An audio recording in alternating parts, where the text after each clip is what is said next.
मतदान जो आहे हा केवळ अधिकार नाहीये, ते आपलं कर्तव्य देखील आहे. आणि मतदान न करणं याचा अर्थ लोकशाहीमध्ये कुठेतरी आपल्या कर्तव्याचं पालन न करण्यासारखं आहे. आणि म्हणून मी मतदान केलेलं आहे आणि सर्वांना विनंती करतो, सगळ्यांनी मतदान करावं, भरघोस मतदान करावं. चांगलं मतदान झालं तर चांगले लोक निवडून येतात, त्यांनीच विकास होतो.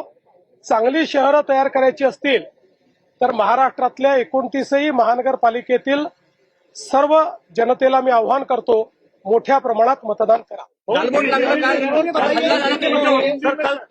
हल्ला झाला नागपूरमध्ये, तुमच्या उमेदवार हल्ला झाला, गालबोट लागला लोकशाहीच्या या उत्सवाला. अतिशय वाईट प्रकारे आमचे उमेदवार श्री भूषण शिंगणे हे ज्यावेळी गोरेवाडाला गेले होते त्यावेळी त्यांच्यावर काँग्रेस पक्षाच्या काही लोकांनी अतिशय भ्याड हल्ला केला.